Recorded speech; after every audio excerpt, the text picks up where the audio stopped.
고소인 성함. 김수정. 순간 제 가슴이 철렁 내려앉았습니다. 김수정. 제 딸 이름입니다. 한참을 입을 다문 채 그 종이만 바라봤습니다. 눈은 또렷했지만 세상이 뿌옇게 흐려지더군요. 설마 아니겠지. 그 아이는 안 그럴 거야. 가족이잖아. 내 딸인데. 하지만 그 종이 위의 도장은 분명히 그 아이 손에서 찍힌 거였습니다. 그날 이후 제 인생은 다시 전혀 다른 방향으로 흘러가기 시작했습니다. 그 아이가 왜 그랬는지요? 왜 그렇게까지 했는지요? 말씀드릴게요.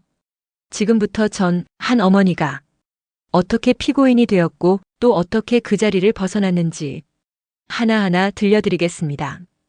그 사람만은 아닐 줄 알았습니다. 하지만 가장 믿었던 사람이 가장 깊은 곳까지 무너뜨리더군요. 안녕하세요. 마흔 이후 사람 공부입니다. 오늘도 찾아와 주셔서 감사합니다. 구독과 좋아요 눌러주시면 이런 이야기를 더 많은 분들과 나눌 수 있습니다. 너무 젊으신데 다시 생각해 보세요. 그 말을 전 한 귀로 흘렸습니다. 남편이 떠난 날 장례식장을 나오며 제 손에 들려있던 건 한 줌의 유골함과 울지도 못하는 아기 하나였습니다. 수정이는 그때 겨우 돌이었죠. 아직 말도 못하고 젖도 떼지 못한 아이. 그 아이를 안고 작은 월세방 구석에 앉았을 때 전 결심했어요. 이 아이 하나만큼은 지키자. 어떤 일이 있어도 이 아이만은 절대. 그 결심이 그 후 제 인생 전부가 될 줄은 그땐 몰랐습니다. 그날 이후로 전 단 한 번도 저를 먼저 생각해 본 적이 없습니다. 예쁜 옷을 봐도 맛있는 음식을 봐도 먼저 드는 생각은 항상 그 아이였습니다. 이거 사면 수정이 우유가 줄겠지. 내가 먹으면 얘는 간식이 없겠지. 그래서 전 제 옷은 항상 시장표였습니다. 발목이 늘어진 바지, 허리 고무줄이 튼튼한 옷만 찾았죠. 유행이 뭔지도 모르고 거울은 보지도 않고 살았던 것 같아요. 한 번은 이런 일도 있었어요. 수정이가 유치원에서 소풍 도시락으로 과일 꼭꼬치를 가져가야 했는데요. 집에 과일이 사과 하나밖에 없더라고요. 그거 하나 잘게 잘라서 꼬치에 꿰어줬더니 그걸 친구들이 예쁘다고 했대요. 수정이가 와서 그러더군요. 엄마, 나 인기 많았어. 애들이 엄마 솜씨 최고래. 그날 저녁 저는 아무 반찬 없이 김치에 밥만 먹으면서도 가장 행복한 식사를 했습니다. 남들 다 하는 명절 여행? 전 한 번도 못 가봤습니다. 친구들끼리 모임 있다고 부를 때도 항상 거절했습니다. 수정이 공부 봐줘야 해서. 요즘 애가 예민해서 내가 옆에 있어야 돼. 사실은요, 돈도 없었고 그 시간조차 제겐 사치였어요. 그렇게 몇 년이 지나고 수정이가 초등학교에 들어갔을 때 다른 엄마들이 새 가방, 새 옷 입혀보내는 날 전 밤새 천을 이어붙여 만든 손바느질 가방을 들려보냈습니다. 엄마가 만든 거야? 응, 하나밖에 없는 거야. 멋지다. 수정이가 그렇게 말했을 때 전 처음으로 제 자신이 조금 자랑스러웠어요. 일도 쉬운 게 없었죠. 식당 설거지, 아파트 청소, 마트 시식, 어디든 불러주는 데면 다 갔습니다. 하루 종일 서서 일하다가 밤에 파스를 붙이며 다리 주무르던 날이 1년 중 300일은 넘었던 것 같아요. 근데요, 이상하죠? 그렇게 힘들어도 하루를 마무리하며 듣는 엄마, 나 오늘 100점 맞았어. 그 말 한마디에 모든 통증이 사라지더라고요. 한 번은 제 친구가 그랬습니다. 넌 언제 내 인생을 살아볼래? 그 질문에 전 대답하지 못했습니다. 아니, 그땐 그게 질문이 되는 줄도 몰랐어요. 전 그냥 수정이 잘 되는 게 곧 제 인생의 목적이었으니까요. 수정이가 중학교에 들어가던 해 첫 월경을 했다고 수줍게 말하던 그날, 제가 몰래 백화점에서 속옷 세트를 하나 사줬습니다. 저에겐 큰 돈이었지만 그 아이는 정말 행복해 보였어요. 그 표정을 아직도 잊지 못합니다. 고등학교 땐 새벽마다 도시락을 싸며 수정이 뒤통수를 바라봤습니다. 졸린 눈으로 문제집을 넘기던 아이. 그 작던 손가락에 펜 자국이 파여 있었죠. 엄마, 나 서울 가고 싶어. 그 말에 전 바로 알바 2개를 더 뛰기 시작했습니다. 엄마는 괜찮아. 너만 잘 되면 돼. 그 말 평생 제 입에 달고 살았습니다. 근데 나중에 보니 그 말이 저를 가장 아프게 만든 말이기도 하더군요. 혹시 지금 당신도 그러고 계신가요? 당신 입에서 난 괜찮아라는 말이 너무 익숙해져 버린 건 혹시 당신 자신이 사라지고 있다는 신호는 아닐까요? 수정이가 대학에 붙던 날 전 진짜 하늘이 열린 줄 알았습니다. 합격 통지서를 들고 두 손으로 흔들며 달려오던 아이, 그 얼굴이요. 유치원 첫날 엄마 나 혼자 들어갈게 하던 그 모습이 겹쳐 보이더군요. 엄마! 나 합격했어. 붙었어. 말도 안 되게 처음 지원한 그 학교에 장학금까지 받으며 합격했다는 겁니다. 그 아이가 말했습니다. 엄마, 나중에 꼭 보답할게. 엄마 없었으면 나 여기 못 왔어. 그 말에 전 그 자리에서 주저앉을 뻔했습니다. 그동안 참고 눌러왔던 게 한꺼번에 터져 나왔거든요. 눈물이 그냥 와르르 쏟아졌습니다. 엄마 왜 울어? 좋은 일인데? 그 아이는 웃으며 물었지만 전 말을 못했습니다. 그 순간 제 머릿속엔 밤새 도시락 싸던 기억, 식당에서 손이 짓물러 가던 날, 추운 겨울 옥상에서 널던 빨래, 그 모든 순간이 파노라마처럼 스쳐 지나갔습니다. 보답. 그 한마디가 저를 다 안아주는 느낌이었습니다. 그 아이의 웃음 하나에, 그 따뜻한 말 한 줄에 전 제 인생 전체가 보상받는 기분이었어요. 그렇게 대학 생활이 시작됐고 수정이는 참 잘 해냈습니다. 처음엔 낯선 환경에 조금 힘들어하더니 곧 적응하더라고요. 알바도 하고 과대표도 맡고 주말이면 집에 와서 제게 말했죠. 엄마, 대학은 확실히 다른 세상이야. 근데 내가 엄마 딸이라 그런가? 진짜 안 지는 것 같아. 그 말에 전 속으로 그래. 이 아이는 끝까지 잘 살아갈 거야. 그렇게 다짐했습니다. 그러던 어느 날 방학 때 돌아온 수정이가 제게 옷을 하나 건넸습니다. 엄마! 이거 내 알바비로 샀어. 엄마 이런 색 좋아하잖아. 그거 흰 셔츠였습니다. 평생 시장표 옷만 입던 제게 처음으로 생긴 백화점 옷이었죠. 전 그 셔츠를 껴안고 또 울었습니다. 시간은 흐르고 졸업 시즌이 다가왔습니다. 수정이는 또 말했죠. 엄마, 나 졸업하면 엄마 먼저 여행 보내줄 거야. 진짜야. 어디든 가보고 싶은 데 있으면 말해. 이번엔 엄마 차례야. 그 말이 제겐 꿈처럼 들렸습니다. 단 한 번도 어디로 떠나고 싶다는 말도 못했던 제게 처음으로 들려온 엄마의 삶을 위한 제안이었거든요. 그리고 졸업. 아이의 졸업식 날. 전 새벽부터 도시락을 싸고 사진 찍을 때 입으라며 며칠 전에 산 코트를 꺼내줬습니다. 그 아이가 말하더군요. 엄마, 나 이제 진짜 어른 된 것 같아. 이젠 엄마가 기대도 돼. 그 한마디에 전 또 다 녹아내렸습니다. 그리고 어느 날 수정이가 남자친구를 데리고 왔습니다. 사람 좋아 보이는 청년이었고 처음엔 참 인사도 잘하고 말도 공손하게 하더군요. 전 속으로 이 아이도 이제 새로운 가정을 꾸리는구나. 그래서 더 잘해줘야겠다고 생각했습니다. 근데 그때 수정이가 제 손을 꼭 잡고 말했습니다. 엄마 걱정하지 마. 나 절대 엄마 힘들게 안 해. 그 말 정말 또 한 번 제 마음을 다 어루만져 주었죠. 그 말이 그날이 정말 마지막일 줄은 몰랐습니다. 그 후부터였습니다. 그 아이가 조금씩 멀어지기 시작한 게요. 하지만 그땐 몰랐습니다. 그 거리가 나중엔 고소장이라는 이름으로 도착하게 될 줄은. 혹시 지금 당신도 그런 말 들으신 적 있으신가요? 엄마, 나중에 꼭 보답할게요. 엄마, 나 절대 힘들게 안 할게요. 그 말이 따뜻하게 들리셨다면, 그래서 그 말 하나로 오늘 하루도 버티셨다면 부디 기억하세요. 말은 말일 뿐입니다. 지켜지는 말인지 흘러가는 말인지는 시간이 알려줍니다. 수정이가 결혼을 하고 나서부터였습니다. 처음엔 한동안 톡도 자주 왔고 전화도 종종 했어요. 엄마, 김치 좀 줄 수 있어요? 엄마, 된장찌개 어떻게 끓였더라? 그럴 때면 전 기쁜 마음에 바로 버스를 타고 갔죠. 작은 반찬통에 정성껏 담아간 김치를 딸과 사위가 맛있게 먹는 모습만 봐도 그날 하루가 행복했습니다. 근데 어느 순간부터였을까요?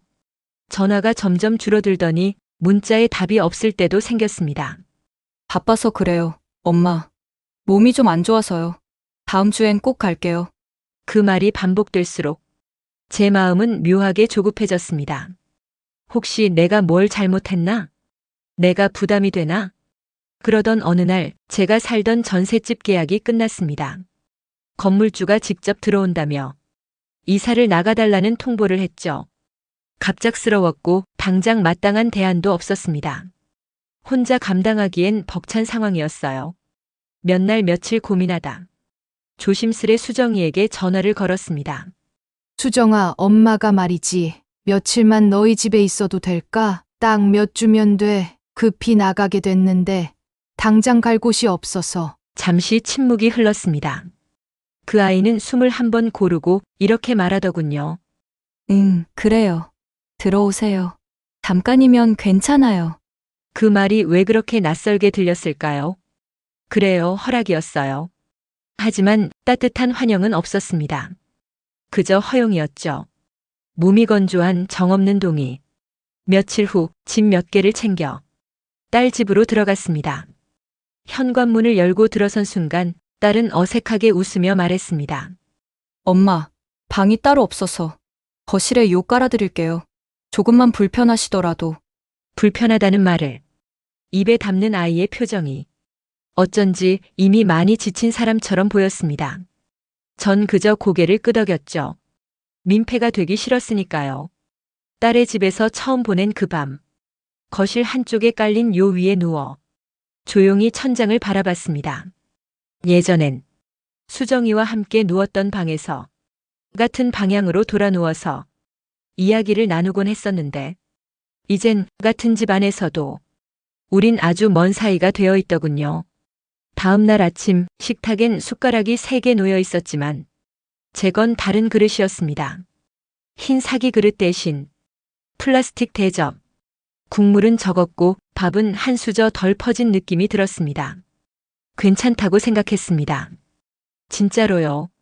그냥 가족이 늘어난 집에서 조금 어색할 수도 있지. 근데 말이죠. 며칠 뒤 빨래를 세탁기에 돌려놓고 방치했더니 이틀째 거실에 널브러져 있더군요. 딸이 말했습니다. 엄마 건 그냥 따로 돌리는 게 좋을 것 같아요. 요즘엔 민감한 사람들 많아서. 남편이 예민해서요. 그 남편이란 말이 처음으로 저와 그 아이 사이에 선명한 선을 긋는 느낌이 들었습니다. 또 하루는 제가 직접 만든 반찬을 식탁에 놓으려 하자 딸이 얼른 다가와 말렸습니다. 엄마, 그거 냉장고에 넣어둘게요. 나중에 먹을게요. 그날 저녁 식탁엔 딸이 만든 계란말이와 소시지만 올라왔습니다. 제가 해놓은 나물은 냉장고 안에 그대로 있었고요. 그걸 보고 있자니 괜히 손이 민망해지더군요. 딸은 점점 저를 손님처럼 대했습니다. 정해진 공간에서만 머물 수 있고 정해진 시간에만 말을 걸 수 있고 정해진 위치에서만 밥을 먹는 사람. 그게 딸 집에서의 제 위치였습니다. 어느 날 딸이 말했습니다. 엄마, 여기 잠깐이죠? 오래 있진 않을 거죠? 그 말은 물음이 아니라 요구였습니다. 그 말을 듣는 순간 전 웃으며 대답했지만 속으론 뭔가 무너지는 소리가 났습니다. 그래. 이젠 내가 여기에 오래 있을 자격도 없구나. 엄마라는 이름이 어느 순간 잠깐 머무는 사람으로 바뀌어 있었던 겁니다. 혹시 지금 당신도 그런 취급을 받고 계신가요? 가족이란 이유로 함께 있어도 마치 벽 너머 사람처럼 조심스럽게 말 걸고 눈치 보며 밥 먹고 계시진 않나요? 그날부터 전 마음속에서 하나의 질문을 품게 됐습니다. 이 아이는 언제부터 날 짐이라 느끼게 된 걸까? 그리고 그 질문은 곧 진짜로 종이 한 장이 되어 제게 돌아오게 됩니다. 그날 밤 참 이상하게도 목이 마르더군요. 평소엔 곧잘 자던 제가 그날따라 잠이 오질 않았습니다. 뒤척이다가 조용히 물 한 잔만 마시려고 거실 쪽으로 나갔습니다. 불은 꺼져 있었고 부엌에서 작은 불빛만 은은하게 새어나왔습니다. 그리고 들렸습니다. 부엌에서 들려오는 딸과 사위의 조용한 대화. 처음엔 그냥 뭔가 일상적인 이야기인 줄 알았어요. 근데 점점 귀에 들어오는 말들이 제 심장을 조이기 시작했습니다. 진짜 스트레스야. 언제까지 여기 계실 거야? 딸의 목소리였습니다. 아주 조용했지만 그 안엔 억눌린 짜증과 피로가 섞여 있었죠. 사위가 대답했습니다. 모르지. 근데 이참에 뭐 하나 써놔야 하지 않겠어? 뭘? 지금 저축도 없으시잖아. 병원비라도 미리 대비하자고. 그 순간 제 귀가 얼얼해졌습니다. 심장이 가슴을 뚫고 나올 것 같았어요. 두 다리가 그대로 굳었습니다. 말도 안 되는 대화를 제가 지금 제 귀로 듣고 있다는 사실이 도무지 믿기지 않았습니다. 이야기는 계속됐습니다. 이게 뭐 나쁜 건 아니잖아. 미리 준비하는 거지. 나중에 일 나면 우리한테 다 부담되는 거고. 엄마가 알아채면? 조심스럽게 말하면 돼. 사인만 받으면 돼. 사인. 그 단어에 전 눈을 감았습니다. 하지만 귀는 또렷하게 열려 있었습니다. 그들의 말 하나하나가 제 인생을 갈기갈기 찢는 칼처럼 파고들고 있었거든요. 이게 진짜야? 지금 내가 듣고 있는 게 진짜 우리 수정이가 하는 말이 맞아? 그 자리에서 물도 마시지 못하고 천천히 발걸음을 돌렸습니다. 거실로 그 낯선 요 위로 돌아와 이불을 덮었습니다. 눈은 감고 있었지만 머릿속은 뒤엉켜 있었습니다. 그 아이가 언제부터 나를 이렇게 생각했을까? 왜 나한텐 그런 말 한 적 없었을까? 아니, 그 말들은 다 뭐였지? 엄마, 나중에 꼭 보답할게요. 엄마, 나 절대 힘들게 안 할게요. 엄마, 걱정 마세요. 제가 지켜드릴게요. 그 모든 말들이 그날 밤 전부 거짓말처럼 느껴졌습니다. 밤이 깊었습니다. 이불 안에서 숨을 죽이고 울었습니다. 소리 내지 않고 그저 눈물만 흘렸습니다. 딸과 사위가 듣지 못하게 입을 틀어막고 울었습니다. 그동안 참고 견디고 믿어왔던 것들이 그날 밤 모두 무너졌습니다. 다음 날 아침 전 아무 일 없다는 듯 일어났습니다. 딸은 엄마, 잘 잤어요? 하며 웃었고 사위는 어머니, 오늘은 날씨 좋네요. 라고 말했습니다. 하지만 저는 그들의 얼굴을 볼 수가 없었습니다. 밥상 위엔 평소보다 반찬이 많았습니다. 계란말이, 멸치볶음, 미역국, 제가 좋아하는 반찬들. 아마도 딸이 전날 밤 자신이 한 말을 속죄하려는 마음이었겠죠. 근데 말이죠, 그 반찬들이 그렇게 차가워 보일 수가 없었습니다. 아무리 따뜻한 국이라도 제 속은 그 어느 때보다 얼어붙어 있었습니다. 그날 오후 딸은 말했습니다. 엄마, 혹시 나중에 건강 문제 생기면 어떻게 하고 싶으세요? 전 대답하지 않았습니다. 그저 고개만 끄덕였습니다. 그 아이는 조심스럽게 말을 이었습니다. 요즘은 치매 대비 이런 것도 하더라고요. 그냥 혹시 모르니까요. 편하게 해드리려는 거예요. 편하게 해드리려는 거. 그 말이요. 그 말이 가장 잔인했습니다. 그건 배려가 아니라 배제였습니다. 그건 걱정이 아니라 정리였습니다. 그 아이가 말한 건 돌봄이 아니라 철이었어요. 혹시 지금 누군가가 당신을 편하게 해드리겠다 말하면서 당신 없이 당신을 정리하려 하고 있진 않나요? 그 말이 진짜 배려인지 아니면 다른 걸 숨기고 있는 건 아닌지 한번 귀를 기울여 보시겠어요? 그날 밤 저는 비로소 가족이 아닌 사람으로 제 자신을 바라보기 시작했습니다. 그 아이가 제 삶을 계산하기 시작했기에 저도 제 삶을 지키기 위한 계산을 시작하게 되었습니다. 그날 이후 딸은 이상하리만치 조심스러워졌습니다. 평소보다 말투가 더 부드러워졌고 식탁 위 반찬도 더 다양해졌습니다. 사위도 퇴근하면 유난히 살갑게 말을 걸더군요. 어머니, 허리는 괜찮으세요? 요즘 날씨 좋죠? 산책이라도 나갔다 오시죠. 전 그런 말들이 오히려 더 불편했습니다. 그들의 과한 친절이 진짜를 감추고 있다는 걸 이미 알고 있었으니까요. 그리고 며칠 뒤였습니다. 딸이 조심스럽게 다가왔습니다. 손에는 갈색 봉투 하나가 들려 있었습니다. 엄마 이거는 그냥 혹시 몰라서 준비한 거예요. 말끝을 흐리며 조심조심 내밀더군요. 병원비 처리할 때 필요할 수도 있어서요. 요즘 다들 이런 거 해요. 전 아무 말 없이 봉투를 열었습니다. 2장의 A4 용지.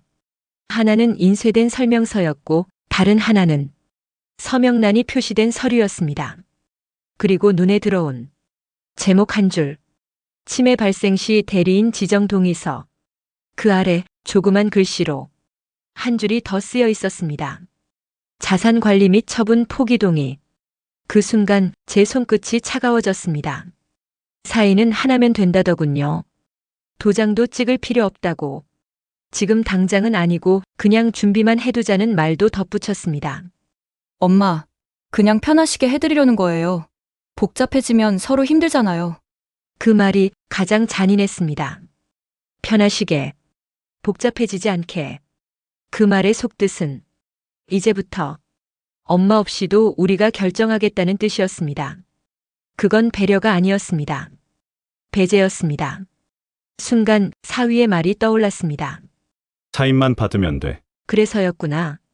이 서류 하나, 이 사인 하나를 받기 위해 그토록 웃고 친절하고 좋은 자식인 척을 했던 거였구나. 전 고개를 들어 딸을 똑바로 바라봤습니다. 수정아, 제 목소리가 생각보다도 더 단단했습니다. 엄마는 내가 그렇게까지는 안 할 줄 알았어. 딸의 눈이 흔들렸습니다. 입을 꾹 다문 채 무언가 변명이라도 하려는 듯 했지만 입술만 달싹일 뿐 말이 나오지 않았습니다. 그 침묵이 모든 대답이었습니다. 전 조용히 서류를 접어 다시 봉투에 넣었습니다. 그리고 그 봉투를 딸에게 되돌려 주었습니다. 나중에 정말 필요해지면 그때 다시 얘기하자. 그 말에 딸은 입술을 깨물며 고개를 끄덕였습니다. 그날 밤 전 잠을 이루지 못했습니다. 가슴 속에서 뜨거운 것과 차가운 것이 한꺼번에 부딪히는 느낌이었습니다. 한쪽에선 분노가 끓었고 다른 한쪽에선 서글픔이 퍼졌습니다. 내가 평생 지켜주려 했던 아이가 이젠 날 정리하려 드는구나. 내가 전부를 줬던 아이가 이젠 날 없는 사람 취급을 하는구나. 그 순간 깨달았습니다. 사람이 도장을 찍는 건 종이에 하는 게 아니더군요. 그 아이는 벌써 오래전에 제 마음 위에 포기라는 도장을 찍었을지도 모릅니다. 다음 날 아침 딸은 아무렇지 않은 척 밥상을 차렸습니다. 엄마, 오늘은 된장찌개예요. 엄마 좋아하시잖아요. 그 말에 전 웃지도 않았고 화내지도 않았습니다. 그냥 말없이 숟가락을 들었습니다. 그날부터 제 마음엔 더 이상 밥맛이 없었습니다. 혹시 지금 누군가가 당신에게 편하게 해드릴게요. 복잡해지기 전에 정리하죠. 그런 말을 하고 있진 않나요? 그 말이 정말 배려인지 아니면 당신의 자리를 없애기 위한 말인지 조용히 귀 기울여 보시겠어요? 그날 이후 전 새로운 결심을 하게 됩니다. 그 아이가 나를 정리하려 드는 순간 이제 나도 내 인생을 정리하기 시작해야겠다고요. 이번엔 내 이름으로 내 손으로. 며칠 동안 딸과의 대화는 없었습니다. 서류를 내밀었던 날 이후로 딸은 일부러 말을 아꼈고 사위는 아예 저와 눈도 마주치지 않았습니다. 식탁에 앉아도 세 사람 사이엔 공기가 흐르지 않았고 밥숟갈 부딪히는 소리만 유난히 크게 들렸습니다. 전 그저 조용히 한 끼 한 끼를 삼켰습니다. 말을 꺼내면 모든 게 부서질 것 같아서요. 하지만 침묵이 오래 이어지면 그건 평화가 아니라 폭풍 전야가 됩니다. 그리고 그날이 왔습니다. 우체함에 꽂힌 작은 등기 봉투 하나. 평범한 회색 봉투였고 위에는 굵은 글씨로 등기 수취인 본인 확인이라고 쓰여 있었죠. 보낸 이는 서울 법무법인, 받는 이는 저였습니다. 그 순간 손끝이 얼어붙는 기분이 들었습니다. 하지만 봉투를 열어본 순간 전 다시 그 자리에 얼어붙었습니다. 민사소송 고지서, 고소인 김수정, 사유재산 사용 권한을 두고 벌어진 민사분쟁, 김수정, 제 딸 이름이었습니다. 순간 손에서 봉투가 떨어졌습니다. 그리고 그 자리에 가만히 주저앉았습니다. 소송, 그것도 민사. 그 단어들이 눈앞에서 빙글빙글 돌았습니다. 이게 진짜일까? 내가 지금 내 딸에게 고소를 당한 걸까? 눈앞이 흐려졌습니다. 제 이름과 딸 이름이 서로 대립하는 위치에 놓인 그 종이. 저는 다시는 그 종이를 똑바로 바라볼 수 없었습니다. 잠시 후 딸이 현관으로 들어왔습니다. 손에는 장을 본 봉투가 들려 있었고 표정은 아무렇지 않았습니다. 그 아이가 저를 보고 말했습니다. 등기 받으셨어요? 응. 제가 조용히 고개를 끄덕이자 그 아이는 말했습니다. 엄마가 고집 안 부렸으면 이렇게까지 안 갔어요. 그 말, 이렇게까지 안 갔어요. 그 말이 제 가슴을 정확히 찔렀습니다. 이렇게까지, 누가 이렇게까지 만들었는지 정말 모르겠단 말입니까? 제가 뭘 그리 큰 고집을 부렸을까요? 내 인생을 지키겠다고 한 것, 내 도장을 함부로 찍지 않겠다고 한 것, 그게 그렇게 큰 잘못이었나요? 엄마가 도장만 찍어줬으면 이런 일 없었어요. 딸이 그렇게 말하자 제 안에서 무언가 끊어졌습니다. 그래. 도장이 문제였구나. 사람은 아무래도 괜찮고 그저 도장만 있으면 되는구나. 그 말이 목구멍까지 올라왔지만 전 끝내 내뱉지 않았습니다. 딸은 한참을 침묵하더니 이렇게 덧붙였습니다. 우린 엄마를 위해서 준비한 거였어요. 그게 왜 이렇게 커졌는지 나도 모르겠어요. 그때 전 알았습니다. 이 아이는 자기가 무엇을 한 건지 끝까지 모를 거라는 걸. 아니, 알면서도 엄마 때문이라며 스스로를 합리화하고 있다는 걸요. 그날 저녁 밥상에 앉아 숟가락을 들지 못했습니다. 눈앞에 있는 반찬들이 어떤 맛인지조차 알 수 없었습니다. 딸과 사위는 조심스럽게 식사를 이어갔고 전 조용히 자리에서 일어났습니다. 방으로 들어와 고소장을 다시 꺼내보았습니다. 서류에 찍힌 제 이름, 그리고 바로 옆에 쓰인 고소인의 이름, 김수정. 그 이름을 한 글자 한 글자 손가락으로 짚어봤습니다. 내가 이 아이에게 해준 게 몇인데 이 아이가 태어나서 지금까지 얼마나 내가 헌신했는데 내가 이렇게 끝나야 하나? 그날 전 그 어떤 날보다 혼자가 되었습니다. 혹시 지금 당신도 그런 상황에 놓여 계신가요? 가족이라 믿었던 사람에게 뜻하지 않은 법의 언어로 당신의 삶이 뒤엎어지고 있지는 않나요? 그 아이는 제가 조용히 참으면 다 되돌릴 수 있다고 생각했겠죠. 하지만 저는 결정했습니다. 이제 지키기로. 그 어떤 말보다 더 단단하게 제 이름을. 그날 밤 전 잠을 이루지 못했습니다. 천장을 보며 수없이 되뇌었습니다. 이 아이는 왜 이런 선택을 했을까? 나는 왜 아무 말도 못했을까? 지금부터 뭘 해야 할까? 소송장을 받은 이상 이건 감정 싸움이 아니라 문서의 싸움이었습니다. 그래서 다음 날 아침 전 변호사 사무실로 향했습니다. 낯선 건물의 3층 작은 간판 하나가 붙어 있는 문을 열었습니다. 안에는 젊은 남자 변호사 하나가 노트북을 두드리고 있었습니다. 전 작은 목소리로 말했습니다. 소송을 당했어요. 고소인이 제 딸입니다. 그 변호사가 고개를 들더니 한참을 저를 바라보다 조심스럽게 말했습니다. 말씀 차근차근 해보시겠어요? 전 그 자리에서 모든 걸 털어놨습니다. 수정이의 말, 도장을 요구하던 서류, 편하게 해드릴게요라는 말 뒤에 숨어있던 의도, 그리고 마지막으로 받은 민사소송 고지서까지. 변호사는 한참 듣더니 이렇게 말했습니다. 어머니, 이건 감정이 아니라 증거로 정리해야 할 문제입니다. 지금부터 어머니께서 딸에게 준 것들과 딸이 가져간 것들을 모두 기록으로 남기셔야 합니다. 그 말에 전 고개를 끄덕였습니다. 그날 이후 저는 집으로 돌아와 하나씩 꺼내기 시작했습니다. 오래된 장롱 안 서류 봉투, 서랍 속에 밀어 넣어뒀던 낡은 통장들, 한쪽 구석에서 먼지 뒤집어 쓴 보험 약관들.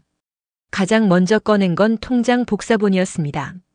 예전엔 매달 아껴 모은 생활비를 조금씩 저금했던 계좌. 결혼하기 전 수정이 신혼집 전세 자금으로 2천만 원을 인출했던 기록이 그대로 남아 있었습니다. 그 다음은 현금 인출 내역. 수정이가 다니던 직장 근처 은행에서 제가 직접 찾아 건넸던 돈. 급하게 필요하다며 말도 안 되는 시간에 현금 500만 원을 요구해 그날 바로 인출했던 흔적. 거기엔 분명히 적혀 있었습니다. ATM 출금 오후 9시 41분. 그리고 바로 다음 날 딸 계좌로 입금된 내역까지. 그 다음은 딸 명의로 바뀐 보험 증서. 원래는 제 이름으로 들어있던 노후 보험. 엄마, 이건 나중에 헷갈릴 수 있으니까 그냥 내 이름으로 옮기자고 했던 그날 전 망설임 없이 사인했습니다. 그때는 그 말이 배려처럼 들렸거든요. 그렇게 한 장 한 장 넘기며 전 제 지난 세월을 서류로 다시 겪었습니다. 그건 돈의 기록이 아니라 제 사랑의 목록이었습니다. 그중엔 이런 것도 있었습니다. 수정이가 대학을 졸업하던 해 제가 몰래 넣어준 축하금 100만 원. 그때도 증거로 남겨야 했습니다. 그건 엄마가 기분 좋다고 준 거잖아요. 딸이 그렇게 말할 걸 알고 있었기 때문입니다. 전 모든 내역을 손으로 써 내려가기 시작했습니다. 언제, 얼마를, 왜 줬는지 하나하나 적었습니다. 그리고 거기에 덧붙였죠. 사랑으로 준 건 맞지만 사랑을 그렇게 돌려받을 줄은 몰랐습니다. 며칠 후 변호사에게 모든 자료를 넘기자 그는 고개를 끄덕였습니다. 이 정도면 상당한 정황 증명이 됩니다. 게다가 자산관리 서류를 강요한 정황도 있고 도장을 찍지 않았다는 건 의사 명확성이 남아있는 거예요. 그 말을 듣는 순간 제 안에서 무언가 정리되는 소리가 들렸습니다. 속이 시원하거나 기쁘진 않았습니다. 하지만 처음으로 느꼈습니다. 이제야 내가 제 인생을 들여다보고 있구나. 그동안은 그저 주기만 했습니다. 그저 참기만 했고 그저 용서만 했습니다. 하지만 이제는 내가 내 몫을 챙기는 게 나쁜 일이 아니라는 걸 조금씩 깨닫기 시작했습니다. 혹시 지금 당신도 그렇게 살고 계신가요? 자식이라면 무조건 믿고 무조건 넘겨주고 무조건 참아야 한다고 스스로에게 말하고 있진 않으세요? 그게 나중에 법정에서 당신 이름 앞에 피고라는 글자를 붙일 수도 있다는 거 기억해 주세요. 2달 뒤 정식 소송이 시작됐습니다. 딸은 법률 대리인을 선임했고 저 역시 변호사와 함께 법정에 서게 됐습니다.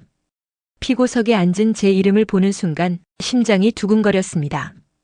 피고 그 단어 앞에 내 이름이 쓰여 있다는 사실이 이렇게 낯설고 무서울 줄 몰랐습니다. 그런데요, 정작 두려웠던 건 재판이 아니라 딸의 얼굴이었습니다. 법정에서 만난 딸은 제가 알던 아이가 아니었습니다. 굳은 표정, 차가운 말투, 손에 들고 있는 건 어릴 적 인형이 아니라 저를 겨누는 진술서였습니다. 피고는 과거 원고에게 수차례 재산을 증여했고 그에 대한 반환 의무를 요구하는 것은 상대의 경제적 안정을 해치는 일입니다. 변호사의 목소리가 울렸습니다. 그 말 한마디가 제 심장을 정확히 관통했습니다. 딸은 저를 상대라 불렀습니다. 피고라 불렀고 재산 분쟁의 당사자라 불렀습니다. 딸이 아니라 타인, 엄마가 아니라 문제의 원인. 그 자리에 앉아 있는 나는 더 이상 가족이 아니었습니다. 하지만 제가 준비한 것도 많았습니다. 저는 감정이 아니라 기록으로 말했습니다. 출금 기록, 이체 내역, 보험 이전 문서, 주택 전세 보증금 이관 확인서, 그리고 마지막으로 딸이 직접 제게 건넨 자산관리 포기 동의서. 그 모든 것이 진실을 말해주고 있었습니다. 재판부는 고개를 끄덕이며 말했습니다. 피고의 자산 처분권은 여전히 유효하며 원고가 요구한 사안은 법률상 인정되기 어렵습니다. 그 한 문장이 떨어졌을 때 전 깊은 숨을 내쉬었습니다.